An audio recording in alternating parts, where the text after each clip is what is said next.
So, quick little check-in. I'm sitting here, and just kind of processing the walk of faith, and fighting the good fight, which is the fight of faith, and just thinking how costly it can be to follow Jesus, but also how beautiful. And just sitting with that also just made me think of a lot of stuff. And I have been like an advocate for two truths can be true, right? It could be this and that. And so I think along the way, I've been in a season where it's been very costly, that to the point that I was trying to learn the areas that like my strength points, as I'm becoming, just growing into a different person that I've had to be in the past. And so learning my strength points again, but also learning and remembering my humanness in the faith, and how this is all just a partnership, like, and me surrendering to Christ was a choice, right? He has always been there. He will never leave. He has already told me his stance in my life, right? He's a gentleman. He'll continue to knock, right? It's me I have to check in with, and remind myself of the choice that I made, the reason, the surrender, and just the fact that just as much as Christ's love drives him to be who he is, to remind myself that my love also keeps me wanting more of Christ, even in disappointment, even in hard times. Like my heart, my love for him, is willing to, go through the rough seasons, because at the end of the day, the prize has always been, and once I crossed over to the side of the prize has always been Jesus. Like, it hasn't been anything else. Knowing Jesus, learning his love for me was transformational. It wasn't always the blessings. Those were things that were nice. But I noticed just how costly it can be in certain seasons when a lot of stuff is being stripped away, and I'm like, dang. And it reminded me of like, where's your heart? And to check in with that. But when I was thinking about all that, it reminded me of the humanness. Like, I am still a human. And so, yes, I can love God and know that the walk is costly, and know that I'm still going to be on it, and I can grieve it, and I can be hurt, and I could be frustrated with him, and I could not understand, and I can want to stay in bed for most of my days, which is what I've done a lot. I've just been sleeping, because I'm like, this is a lot, and still struggle with certain things, because just even struggling with grief leads to depression, and just being in a funk and being like, Lord, I'm trying. And so the joy, what is it? Weeping may endure the night, but joy comes in the morning. And it's I wake up and I choose joy, but that does not mean that, and along the road, I might still be struggling with that depression in a couple of days or something, or in a couple hours. It is a battle, and that does not mean I do not serve Christ. Because I think a lot of times, for me, where I'm at, I think I've seen, or I've heard a lot of maybe full transformation hasn't happened for me, and it's but that is a walk, and so I've had to learn that for myself, because I was like, dang, maybe I'm not putting in the work, and maybe I'm not doing all these things, but it's there is a humanness to me, and it's just like Paul when he was he says, the things that I want to do I don't do, and the things that I don't want to do I do. And it's just the reminder of his humanness in this walk of life. He fails. He's not going to be perfect.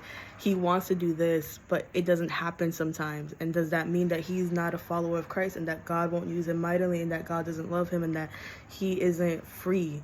No. It just means he's struggling and he is still free. Because it's I don't know. I think there's what I've learned is there's tension. And I think I've heard a lot of you can't have the tension, or felt to be, I think both. I've heard you can't really have that tension, because then that doesn't mean you're fully walking in the freedom. And I've also heard just with that tension, that means you have not been fully XYZ. And I don't feel like that's the truth. I just feel like this is a journey of getting there, because I am my own human being. The Lord knew when he called me, and when he was just constantly there, and I surrendered my life to him, that I would have things that take a long time to get rid of. And so, I mean, like, does that mean I don't love him? I feel like I've been on a side of life where I'm trying to learn truth while also understanding that the truth is also that I have a humanness to me, and that I will not be perfect, and that I will fall short, but God never does. And that's the beauty of the walk, is that he doesn't do what I do. So in spite of my and he is always going to be the strong point. So he's freedom, he's glory, he's perfection, and I am not, right? And so it's like, but his glory shines through my life, even in the moments of and my nots. And so that's just the beauty and the realness to want to get real vulnerable, because I feel a lot of times we don't do that.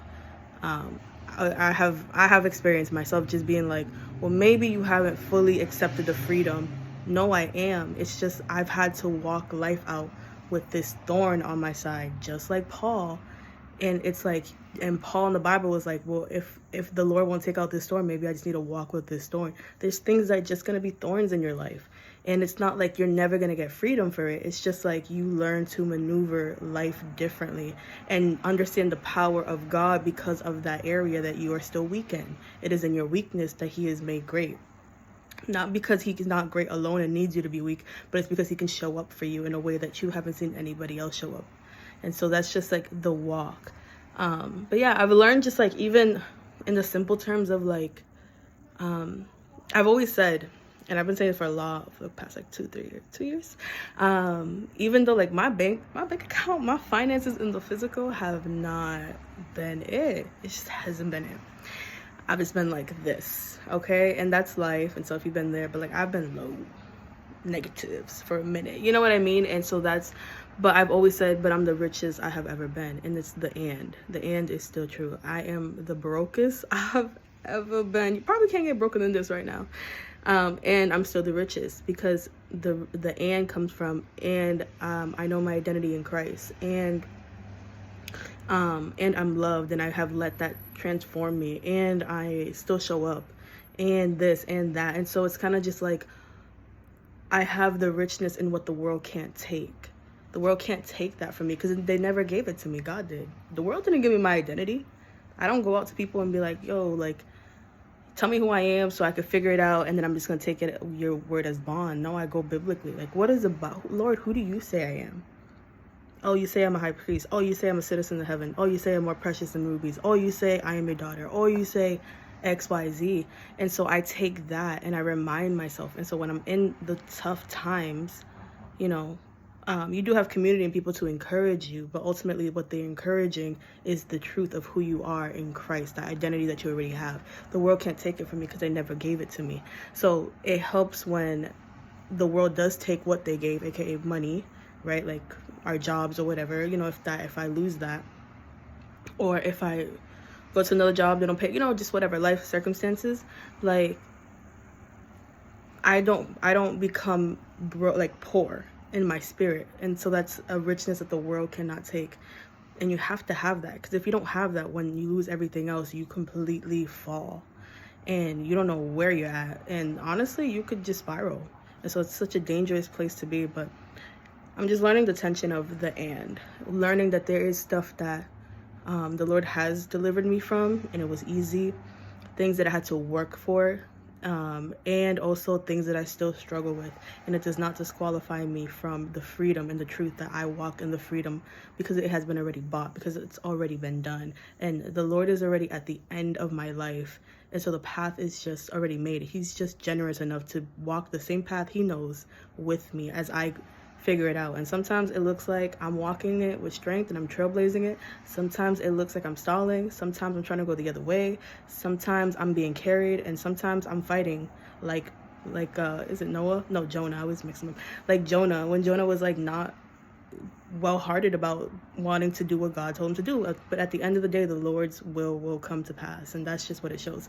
And I'm so thankful for the Bible, for showing the truth of just the walk of faith, and always showing the other side of the truth of, like, God calls you, and I got a speech impediment, and I'm hiding in the cellar because I don't want to, and I'm a woman who has had 5 husbands. I've been sleeping around, and I'm a sinner, and I'm at your feet crying and weeping, and I've been bleeding for 12 years and nothing can stop me. But it's just, there was always the and. God was always good and merciful in the Bible to show the and so I'm just thankful for that. Yeah, but yeah, so if you're somebody who has just been sitting with an and, maybe that and looks like, I'm in a really low space in life, and I want to know the next steps, and I'm wondering what's up, and I feel like empty or thirsty or just dry, like there is something missing. Or you can be on the other side of life. Everything's going good, everything's lit, like finances looking great, things are good, but there's still that and. Maybe you've been asking the question, like, is this it? Is this all that my life will ever be? Just this cycle? Like, it's not bad, but this is it. I just want to encourage you to start with simple prayer, and make that prayer specific to Jesus. And whatever that sounds like for you, wherever side of life you're on, it could just be as simple as, hey, I'm pissed off. I don't really know you. This and this and this, and I'm struggling with this and this, and I want to get to know you, and I want to know what you can do for me, and I want to know what your love, how it transforms people, because that's what I've always heard about you. That was my prayer. When I was like in the deep, low funk of my life, I remember just being like, all right, Jesus, I don't know who you are. I don't know nothing about you. I live my life this way. This is my life. But I heard that you're love. And I've never known real love. Like, I've never known love. So I want to know. And that was it. That was my yes. I didn't know. And if you're on the other side of life and you're like, everything's cool, but is this it? Is this all I will ever amount to? Is this all life really is? And not in a way that's ungrateful. In a way that it just feels still empty to you. There's just still this void. You can come like that too. Hey, I have all these great things and I'm thankful. If you believe it comes from Jesus, or if you don't, whatever, just I have acquired all these things, whatever it is, and I still feel this void, and I still feel empty, and I still don't feel fulfilled. And yeah, just want to encourage you that the simple thing of just a simple prayer specifically to Jesus. Yeah, but that's where I've been at, so